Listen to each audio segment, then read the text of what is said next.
praise God for enabling us to come in such large numbers for this 3-day program called Old Paths Retreat. பூர்வ பாதைகள் தியான முகாம் என்ற இந்த 3 நாள் முகாமிற்கு ஏராளமானோர் வந்திருப்பதற்காக ஆண்டவருக்கு நான் நன்றி செலுத்துகிறேன். So much of prayer and preparation have gone on before this program. இந்த நிகழ்ச்சிக்கு முன்பாக அதிகமான ஜெபம் ஏறெடுக்கப்பட்டிருக்கிறது. But we are not depending on our prayer, on our preparation, but we are depending on God who answers our prayers and God who has enabled us to prepare this program. நம்முடைய ஜெபத்தின் மீதோ இல்லை என்றால் நாம் செய்த ஏற்பாட்டின் மேலோ சார்ந்திராமல் நமக்கு எல்லா விதத்திலும் உதவி செய்கிற நம்முடைய ஜெபத்தை கேட்கிற ஆண்டவரின் மீது சார்ந்து இந்த நிகழ்ச்சியை நடத்துகிறோம். Already in the handbills that were distributed to you, you were briefly explained the purpose of this program. உங்களுடைய கையிலே கொடுக்கப்பட்ட அந்த அழைப்பிதழிலேயே ஏற்கனவே இந்த முகாமிற்கான நோக்கம் விளக்கப்பட்டிருக்கிறது. In the early years of 60s, God was moving with revival blessings among various churches in Tamil Nadu, especially among young people. 1960ஆம் ஆண்டுகளிலே தமிழகத்தின் பல்வேறு திருச்சபையிலே எழுப்புதலின் ஆவியானவர் அதிகமாக அசைவாடினார். குறிப்பாக வாலிபர்கள் மத்தியிலே அவருடைய அசைவாட்டத்தை அதிகமாக காண முடிந்தது. In the year 1970, exactly on this month of October, about 30 young people, most of them from professional colleges in Tamil Nadu and South India, we gathered together exactly in this city of Karaikudi for a 3-day of waiting in the presence of the Lord with prayer. சரியாக 40 ஆண்டுகளுக்கு முன்பாக இதே மாதத்திலே தமிழ்நாட்டிலும் தென்னிந்தியாவிலும் பல்வேறு தொழில்நுட்ப கல்லூரியின் மாணவர்கள் 3 நாட்கள் தேவனுடைய சமூகத்திலே கூடி காத்திருக்கும்படியாக இந்த காரைக்குடி பட்டணத்திலே கூடி வந்தோம். And we did not have any specific agenda because that was not a gathering of prayer for a forthcoming program. அந்த கூட்டத்திற்கு ஒரு எந்த விதமான நோக்கமும் இல்லை. ஏனென்று சொன்னால் முன்னே நடக்கவிருக்கிற ஒரு நிகழ்ச்சிக்காக அந்த கூட்டத்தை நாங்கள் ஏற்படுத்தவில்லை. We simply wanted to wait in the presence of the Lord to understand his mind for times like this. இப்படிப்பட்ட காலத்திற்காக ஆண்டவருடைய மனதை அறிந்து கொள்வதற்காக ஆண்டவருடைய சமூகத்திலே காத்திருக்கும்படியான ஒரே நோக்கத்தோடு கூட கூடி வந்தோம். And God in his sovereign grace and mercy poured out upon us his spirit of grace and supplication. தேவன் அவருடைய அநாதி தீர்மானத்தின்படியும் கிருபையின்படியும் விண்ணப்பத்தின் ஆவியும் மன்றாட்டின் ஆவியும் எங்கள் மீது பொழிந்தருளினார். And on the 3rd day, sometime towards the end of that 3-day gathering, the spirit of the Lord moved upon us mightily with a prophetic message from book of Ezekiel chapter 34 and verse 26. அந்த கூட்டத்தின் 3வது நாளிலே முடிவு கட்டத்திற்கு வருகிற பொழுது தீர்க்க தரிசன ஆவியானவர் அபரிமிதமாய் எங்கள் மீது இறங்கி எசேக்கியேல் 34வது அத்தியாயம் 26வது வசனத்திலிருந்து ஒரு தீர்க்க தரிசன செய்தியை தந்தருளினார். There shall be showers of blessing. ஆசீர்வாதமான மழை பெய்யும். And it was following that program in October 1970. In 1971, we had the first blessing retreat of Blessing Youth Mission. அதை தொடர்ந்து 71வது ஆண்டிலே ஆசீர்வாத இளைஞர் இயக்கத்தின் முதலாவது ஆசீர்வாத தியான முகாமை நடத்தினோம். And the rest, what happened all these 40 years, is history.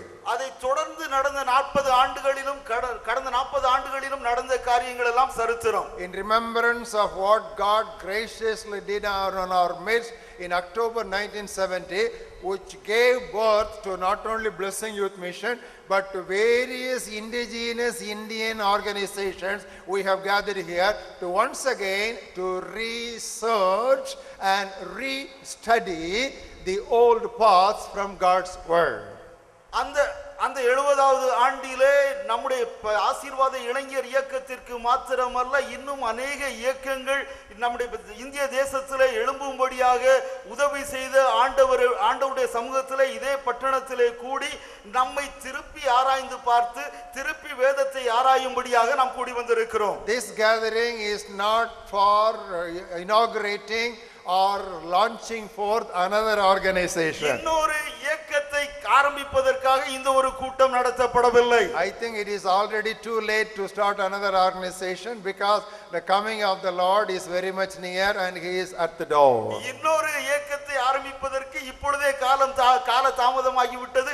ஆண்டவருடைய வருகை மிக நெருக்கமாக இருக்கிறது. What is necessary at this point of time in history is that all the existing churches and all the existing organizations should come back to the biblical standards and principles. இப்படிப்பட்ட காலத்திற்கு தேவையான முக்கியமான காரியம் என்னவென்று சொன்னால், இப்பொழுதுதானே இருக்கிற எல்லா சபைகளும் எல்லா இயக்கங்களும் பூர்வ பாதைகளுக்கு தேவனுடைய வார்த்தைக்கு திரும்ப வர வேண்டும். And towards that end we wanted to meditate during these 3 days book of Jeremiah 6th chapter and 16th verse. இந்த 3 நாட்களும் அந்த நோக்கத்தோடு கூட எரேமியா 6வது அத்தியாயம் 16வது வசனத்திலிருந்து நாம் தியானம் செய்யவிருக்கிறோம். Turn your Bibles to Jeremiah 6th chapter verse 16. As much as you take down notes, it is also necessary and important that you turn to your Bibles. உங்களுடைய வேத புத்தகத்தை தயவு செய்து எரேமியா புத்தகத்திற்கு திருப்பிக் கொள்ளுங்கள். நீங்கள் நோட்ஸ் எடுப்பது நல்லதுதான், அதோடு கூட உங்களுடைய வேதாகமத்தையும் கண்டிப்பாக திருப்ப வேண்டும். I will try to go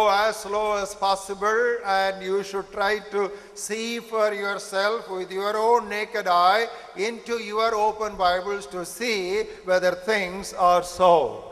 நான் எவ்வளவு மெதுவாக செல்ல முடியுமோ அவ்வளவு மெதுவாக செல்லுவேன். நீங்கள் உங்களுடைய சொந்த கண்களினாலே உங்களுடைய வேதத்தில் இருந்து காரியம் இப்படி இருக்கிறதா என்று அறிந்து கொள்ள வேண்டும். Because during these 3 days there will be so much of unlearning and so much of correction that we will need to be doing in the presence of God. இந்த 3 நாட்களிலும் நாம் தேவனுடைய சமூகத்திலே நாம் படித்தவைகளை விட்டுவிட வேண்டியதும் மற்றும் புதிதாக படிக்க வேண்டியவைகளும் அநேகம் இருக்கும். Turn with us to book of Jeremiah 6th chapter and 16th verse. எரேமியா 6வது அத்தியாயம் 16வது வசனம். Thus says the Lord, stand in the ways and see and ask for the old paths where the good way is and walk in it, then you will find rest for your souls. வழிகளிலே நின்று பூர்வ பாதைகள் எவை என்று கேட்டு விசாரித்து நல்ல வழி எங்கே என்று பார்த்து அதிலே நடவுங்கள், அப்பொழுது உங்கள் ஆத்துமாவுக்கு இளைப்பாறுதல் கிடைக்கும் என்று கர்த்தர் சொல்லுகிறார். There are 3 things which the Lord wants us to do in this gathering. இந்த ஒரு கூட்டத்திலே 3 காரியங்களை தேவன் செய்ய வேண்டும் என்று நம்மிலே எதிர்பார்க்கிறார். First, you stop a while. That means stand in the ways. நீங்கள் வழியிலே நின்று நிற்க வேண்டும். That means you have been going pretty fast in your own directions. Now this is a time where you take a halt, you give a pause, you make a stop to inquire.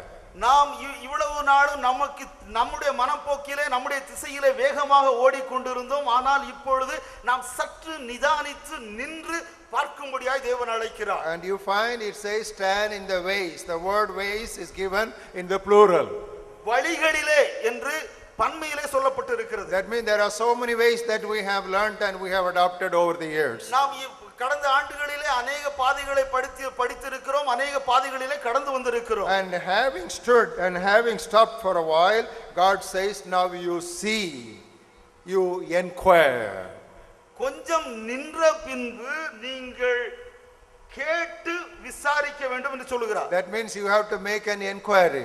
நாம் விசாரிக்க வேண்டும். That's what I mean by restudying the scriptures or researching the scriptures. நாம் அதைத்தான் நான் வேதத்தை திரும்ப படிப்பது இல்லை என்று சொன்னால் வேதத்தை திரும்ப ஆராய்வது என்று சொல்கிறேன். And you see what the good way is. In other words, you find out what the good way is. நல்ல வழி எங்கே என்று கண்டுபிடியுங்கள், பார்த்து விடுங்கள் என்று சொல்கிறார். And having found it, the fourth and the final step is you walk in it. அதை கண்டுபிடித்த பின்பு 4வது முடிவுமாக அதிலே நாம் நடக்க வேண்டும். Now there are 4 steps so clearly laid out for us. இங்கே 4 படிகள் நமக்கு தெளிவாக சொல்லப்படுகிறது. First, you stop where you are. நாம் எங்கே இருக்கிறோமே அங்கேயே நிற்க வேண்டும். Number 2, you make some inquiries. இரண்டாவது நாம் விசாரிக்க வேண்டும். And thirdly, you find out what the good way is. நல்ல வழி எது என்று கண்டறியுங்கள். And fourthly, having found the good way, you walk in it. 4வதாக நல்ல வழியை கண்டறிந்து நாம் அந்த நல்ல வழியிலே நடக்க வேண்டும். But in Jeremiah's time, you know what was the response to this prophetic message? இந்த ஒரு தீர்க்கதரிசன செய்திக்கு எரேமியாவின் காலத்திலே அவருடைய மாறுத்திரம் எப்படி இருந்தது தெரியுமா? Then when God said you will find rest for your souls, but they said we will not walk in it. ஆண்டவர் கர்த்தர் உங்களுக்கு இளைப்பாறுதல் கிடைக்கும் என்று சொன்னாலும் மக்கள் இவ்விதமாக மாறுத்திரம் சொல்லுகிறார்கள், நாங்கள் அதிலே நடக்க மாட்டோம். Now things have not changed very much from the days of Jeremiah. எரேமியாவின் காலத்தை காட்டிலும் நாம் மாறுபட்ட ஒரு காலத்திலே இன்றைக்கு இல்லை. Usually we like our own ways. பொதுவாக நம்முடைய சொந்த வழியை நாம் விரும்புவோம். That is the sin of sins. அதுதான் பாவத்திலே பெரிய பாவம். How do I say that? அதை நான் எப்படி சொல்லுகிறேன்? God has put all the iniquity on his son Jesus Christ. ஆண்ட பிதாவாகிய தேவன் நம்முடைய அக்கிரமங்களை எல்லாம் தன்னுடைய குமாரனாகிய இயேசு கிறிஸ்துவின் மேலே ஊற்றினார். And what is that sin or what is that iniquity? அந்த அக்கிரமம் அந்த பாவம் என்ன தெரியுமா? Each of us we have gone on our own way. நாம் நம்முடைய சொந்த வழிகளிலே நம்முடைய சொந்த வழிகளிலே சென்று விட்டோம். So the sin of sins is going on our own way. நமக்கு தெரிந்த நம்முடைய சொந்த வழியிலே செல்வதுதான் பாவங்களிலே பெரிய பாவம். So to turn our direction from the way that we relish and cherish and come back to the way that God has prescribed is not that easy in any generation. நாம் விரும்பி இஷ்டப்பட்டு சென்ற பாதையில் இருந்து தேவன் விரும்புகிற பாதைக்கு திரும்பி வருவது என்பது அவ்வளவு எளிதான காரியம் அல்ல. So we should not simply read those people in this passage, we should read ourselves in this passage. அந்த காலத்து மக்களை அல்ல, நம்மை நாமே இந்த ஒரு வாக்கிய பாகத்திலே நாம் கண்டுகொள்ள வேண்டும். They said we will not walk in it. நாங்கள் அதிலே நடக்க மாட்டோம் என்றார்கள். And look at the 17th verse. 17வது வசனத்தை பார்ப்போம். I set watchmen over you. நான் உங்கள் மேல் காவலாளரை வைத்தேன்.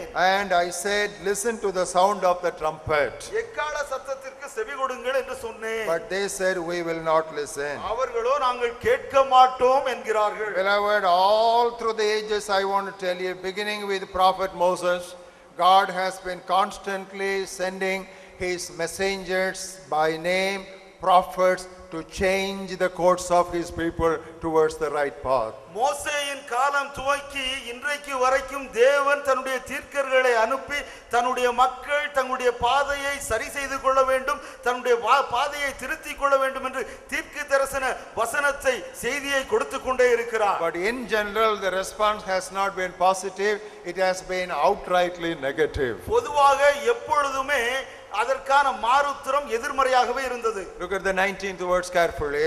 19வது வசனத்தை பார்ப்போம். Hear, O earth, behold, I will certainly bring calamity on this people, even the fruit of their thoughts, because they have not heeded my words nor my law, but they have rejected it.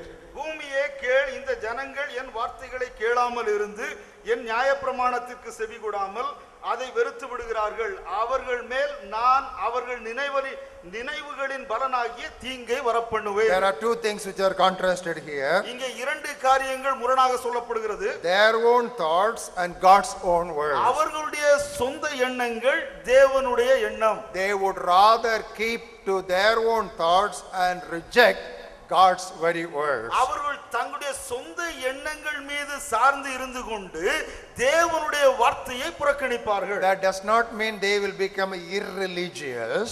அவர்கள் அப்படி சொல்வதனாலே அவர்கள் பக்தியற்றவர்களாக ஆகிவிட்டார்கள் என்று அர்த்தம் அல்ல. It does not mean that they will walk away from their God. அவருடைய தேவனை விட்டு அவர்கள் தூரமாக நடந்து சென்று விட்டார்கள் என்று அர்த்தம் அல்ல. That only means that they will try to accommodate religion according to their own convenience. தங்களுடைய அனுகூலத்திற்கு தக்கதாக வசதிக்கு தக்கதாக தங்களுடைய மார்க்கத்தை தர்மத்தை மாற்றிக்கொள்ள அவர்கள் முயற்சி செய்கிறார்கள். Having known that they have disobeyed the Lord, in order to appease God, they will try to bring unto him lot of offerings. அவர்கள் தேவனுக்கு கீழ்ப்படியாமல் போய்விட்டார்கள் என்று அறிந்திருக்கிறதுனாலே தேவனை பிரியப்படுத்தும்படியாக அநேக காணிக்கைகளையும் பலிகளையும் கொண்டு வந்து சமர்ப்பிப்பார்கள். That's what we read in verse 20. அதைத்தான் 20வது வசனத்திலே நாம் பார்க்கிறோம். What purpose to me comes frankincense from Sheba and sweet cane from a far country? Your burnt offerings are not acceptable, nor your sacrifices sweet to me. சேபாவிலிருந்து வருகிற தூபவர்க்கமும் தூரதேசத்தினுடைய சுகந்தப்பட்டையும் எனக்கு என்னத்துக்கு? உங்கள் சர்வாங்க தகனங்கள் எனக்கு விருப்பம் அல்ல, உங்கள் பலிகள் எனக்கு இன்பமாய் இராது. They were trying to bring frankincense not from the locality where they were staying, from a far off country like Sheba, just like we used to bring perfume from France. They were bringing frankincense from Sheba. தூப வர்க்கத்தை தங்களுடைய சொந்த இடத்திலிருந்து அல்ல, நாம் எப்படி சென்ட்டை France தேசத்திலிருந்து இங்கே கொண்டு வருகிறோமோ அதே விதமாக சேபாவின் தேசத்திலிருந்து தூப வர்க்கத்தை அவர்கள் கொண்டு வருகிறார்கள். God says you are bringing frankincense, but it is not sweet smelling for me. நீங்கள் தூப வர்க்கத்தை கொண்டு வருகிறது என்னவோ நிஜம்தான், ஆனால் அதிலே எந்த விதமான நற்மணமும் எனக்கு வரவில்லை என்று You are bringing sweet cane or sugar cane, but it is not sweet to my tongue. நீங்கள் கரும்பை எனக்கு கொண்டு வந்து தருகிறீர்கள், ஆனால் அதிலே எனக்கு என்னுடைய நாவிற்கு எந்த விதமான இனிமையும் இல்லை. Beloved, don't think I am little too strong at the beginning of this message, but unless and until the entire Christendom decides to start here, there is no good future for Christianity. செய்தியின் துவக்கத்திலே நான் சற்று கடினமாக இருக்கிறேன் என்று நினைக்க வேண்டாம். முழு கிறிஸ்தவமும் இங்கே இந்த இடத்திலே திரும்ப ஆரம்பிக்கவில்லை என்று சொன்னால் கிறிஸ்தவத்திற்கு விமோசனமே இல்லை. There may be activities, there will be programs, there will be offerings, there will be worship, and name what? 101 things. But until you come back to the old path that God himself has prescribed, there is not the kind of future that God intends for us. அங்கே अनेक விதமான நிகழ்ச்சிகள் இருக்கலாம், நடவடிக்கைகள் இருக்கலாம், இன்னும் எத்தனையோ காரியங்களை, 1000 காரியங்களை செய்தாலும் ஆண்டவர் விரும்புகிற அந்த பூர்வ பாதைகளுக்கு நாம் திரும்பி வராத பட்சத்திலே ஆண்டவருடைய ஆசீர்வாதத்தை நம்முடைய நம்முடைய ஊழியத்திலும் வாழ்க்கையிலும் நாம் அனுபவிக்க முடியாது. Now Jeremiah was not an isolated one. There were other prophets whom God down through the ages has been using to send forth his message. எரேமியா மாத்திரம் ஏனோ இப்படிப்பட்ட ஒரு அழைப்பை கொடுக்கிறான் என்று பொருள் அல்ல. காலம் ஆதி காலம் துவங்கி இன்றைக்கு வரைக்கும் அன்று இருக்கிற எல்லா தீர்க்கர்களுமே ஏறத்தாழ இதே ஒரு அழைப்பை கொடுக்கிறார்கள். Turn with us to the book of Deuteronomy to meet prophet Moses in the 30th chapter. உபாகமத்தின் புத்தகம் 30வது அத்தியாயத்திலே தீர்க்கனாகிய மோசேயை நாம் சந்திப்போம். Look at the second and the third verses. இரண்டாவது மூன்றாவது வசனத்தை வாசிப்போம். He says, return to the Lord your God and obey his voice according to all that I command you this day. உன் தேவனாகிய கர்த்தரிடத்திற்கு திரும்பி இன்று நான் உனக்கு கற்பிக்கிறபடி எல்லாம் நீயும் உன் பிள்ளைகளும் உங்கள் முழு இருதயத்தோடும் உங்கள் முழு ஆத்துமாவோடும் அவருடைய சத்தத்திற்கு செவி கொடுத்தால். And then the Lord says, then the Lord God will bring you back from captivity and he will gather you from all the nations where he has scattered you. உன் தேவனாகிய கர்த்தர் உன் சிறையிருப்பை திருப்பி உனக்கு இறங்கி உன் தேவனாகிய கர்த்தர் உன்னை சிதறடித்த எல்லா ஜனங்களிடத்திலும் இருக்கிற உன்னை திரும்ப சேர்த்துக் கொள்வார். Now come to meet prophet Samuel in 1 Samuel 7th chapter. 1 Samuel 7வது அத்தியாயத்திலே தீர்க்கனாகிய சாமுவேலை சந்திப்போம். And look at the third verse. மூன்றாவது வசனத்தை வாசிப்போம். Samuel spoke to the house of Israel saying, if you turn to the Lord with all your hearts. அப்பொழுது Samuel இஸ்ரவேல் குடும்பத்தார் யாவரையும் நோக்கி நீங்கள் உங்கள் முழு இருதயத்தோடும் கர்த்தரிடத்தில் திரும்புகிறவர்களானால் என்று சொல்கிறார். And come to meet that princely prophet Isaiah in book of Isaiah 31st chapter. ராஜரீக தீர்க்கனாகிய ஏசாயாவை ஏசாயா 31வது அத்தியாயத்திலே நாம் சந்திப்போம். And look at the 6th verse. 6வது வசனத்தை பார்ப்போம். Return to him against whom the children of Israel have deeply revolted. இஸ்ரவேல் புத்திரரே நீங்கள் முற்றிலும் விட்டு விலகினவரிடத்திலே திரும்புங்கள். Come to the 55th chapter and look at the 7th verse. 55வது அத்தியாயம் 7வது வசனத்தை வாசிப்போம். Let the wicked forsake his way and the unrighteous man his thoughts. Let him return to the Lord. Return. துன்மார்க்கன் தன் வழியையும் அக்கிரமக்காரன் தன் நினைவுகளையும் விட்டு கர்த்தரிடத்திலே திரும்ப கடவன். Come to book of Hosea. He is one of the minor prophets in the 12th chapter. ஓசியா தீர்க்கதரிசியின் புத்தகத்திற்கு வருவோம். 12th chapter. 12வது அத்தியாயம். Look at the 6th verse. 6வது வசனத்தை வாசிப்போம். So you by the help of your God return, observe mercy and justice and wait on your God continuously. இப்போதும் நீ உன் தேவனிடத்திலே திரும்பு, தயவையும் நியாயத்தையும் கைக்கொண்டு இடைவிடாமல் உன் தேவனை நம்பிக்கொண்டிரு. And come to the 14th chapter, first verse. 14வது அத்தியாயம் 1வது வசனம். O Israel, return to the Lord your God, you have stumbled because of your iniquity. இஸ்ரவேலே உன் தேவனாகிய கர்த்தரிடத்திலே திரும்பு, நீ உன் அக்கிரமத்திலே விழுந்தாய். Book of Joel, 2nd chapter. யோவேல் 2வது அத்தியாயம். Look at the 12th and the 13th verse. These are all prophets whom God used for restoration. 12வது 13வது வசனத்தை வாசிப்போம். இவர்கள் எல்லாம் ஆண்டவர் திரும்ப கட்டுவதற்காக பயன்படுத்தின தீர்க்கர்கள். Now therefore says the Lord, turn to me with all your heart, with fasting, with weeping and with mourning. ஆதலால் நீங்கள் இப்பொழுதே உபவாசத்தோடும் அழுகையோடும் புலம்பலோடும் உங்கள் முழு இருதயத்தோடும் என்னிடத்திலே திரும்புங்கள். Come with me to book of Amos and 4th chapter Amos 4வது அத்தியாயம் and the 6th verse. 6வது வசனம். I gave you cleanness of teeth in all your cities and lack of bread in all your places, yet you have not returned to me, says the Lord. ஆகையால் நான் உங்கள் பட்டணங்களில் எல்லாம் உங்கள் பல்லுகளுக்கு ஓய்வையும் உங்கள் ஸ்தலங்களில் எல்லாம் அப்ப குறைவையும் கட்டளையிட்டேன், ஆகிலும் நீங்கள் என்னிடத்தில் திரும்பாமற் போனீர்கள் என்று கர்த்தர் சொல்லுகிறார். 8th verse. 8வது வசனம். Latter portion. பின்பாகம். Yet you have not returned to me, says the Lord. ஆகிலும் நீங்கள் என்னிடத்தில் திரும்பாமற் போனீர்கள் என்று கர்த்தர் சொல்லுகிறார். 9th verse. 9வது வசனம். Latter portion. பின்பாகம். Yet you have not returned to me, says the Lord. ஆகிலும் என்னிடத்தில் திரும்பாமற் போனீர்கள் என்று கர்த்தர் சொல்லுகிறார். 10th verse. 10வது வசனம். Latter portion. பின்பகுதி. Yet you have not returned to me, says the Lord. ஆகிலும் நீங்கள் என்னிடத்தில் திரும்பாமற் போனீர்கள் என்று கர்த்தர் சொல்லுகிறார். Come with me to book of Zechariah, 1st chapter. சகரியாவின் புத்தகம் 1வது அத்தியாயம் 3rd verse. 3வது வசனம். Therefore say to them, thus says the Lord of hosts, return to me, says the Lord of hosts, then I will return to you, says the Lord of hosts. ஆகையால் நீ அவர்களை நோக்கி சேனைகளின் கர்த்தர் உரைக்கிறது என்னவென்றால், என்னிடத்தில் திரும்புங்கள் என்று சேனைகளின் கர்த்தர் சொல்லுகிறார், அப்பொழுது நான் உங்களிடத்திற்கு திரும்புவேன் என்று சேனைகளின் கர்த்தர் சொல்லுகிறார். Is it not very interesting? இது மிகவும் உற்சாகம் கொடுக்கக்கூடிய ஆர்வம் கொடுக்கக்கூடிய ஒரு காரியமா இல்லையா? The Lord of hosts says, return to me, and the Lord of hosts says, I will return to you. சேனைகளின் கர்த்தர் சொல்லுகிறார், என்னிடத்திலே திரும்புங்கள் என்று. சேனைகளின் கர்த்தர் சொல்லுகிறார், நான் உங்களிடத்திலே திரும்புவேன் என்று. God was trying to stand behind the words of the prophet. That is the meaning of these passages. தீர்க்கருடைய வார்த்தைகளுக்கு முன்பாக தேவன் இருக்கிறார் என்பதுதான் இந்த ஒரு வாக்கியத்தின் பொருள். Turn with us to book of Malachi, 3rd chapter. மல்கியாவின் புத்தகம் 3வது அத்தியாயம். Look at the 7th verse. 7வது வசனம். From the days of your fathers you have gone away from my ordinances and you have not kept them. நீங்கள் உங்கள் பிதாக்களின் நாட்கள் தொடங்கி என் கட்டளைகளை கைக்கொள்ளாமல் அவைகளை விட்டு விலகி போனீர்கள். Return to me and I will return to you, says the Lord of hosts. என்னிடத்திற்கு திரும்புங்கள், அப்பொழுது உங்களிடத்திற்கு திரும்புவேன் என்று சேனைகளின் கர்த்தர் சொல்லுகிறார். And something very interesting comes in this book of Zechariah. Book of Zechariah, look at the 1st chapter. 1வது அத்தியாயம். Look at the 4th verse. 4வது வசனம். Do not be like your fathers to whom the former prophets preach. Former prophets preach. உங்கள் பிதாக்களை போலிராதேயுங்கள், முந்தின தீர்க்கதரிசிகள் அவர்களை நோக்கி.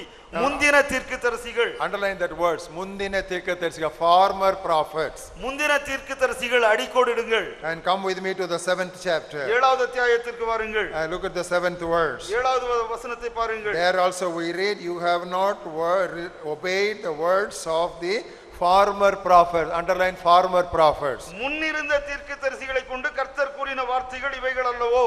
And then come to the 12th verse. 12வது வசனம். There also it says, the Lord of hosts by his spirit through the former prophets. Underline former prophets. கர்த்தர் தம்முடைய ஆவியின் மூலமாய் முந்தின தீர்க்கதரிசிகளை கொண்டு.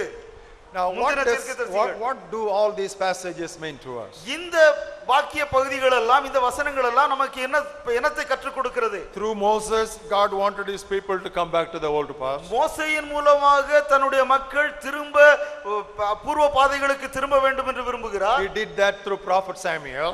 சாமுவேலின் மூலமாகவும் அதையே செய்கிறார். And then he did that through prophet Isaiah. ஏசாயா தீர்க்கனின் மூலமாகவும் அதையே செய்கிறார். And Hosea and Joel.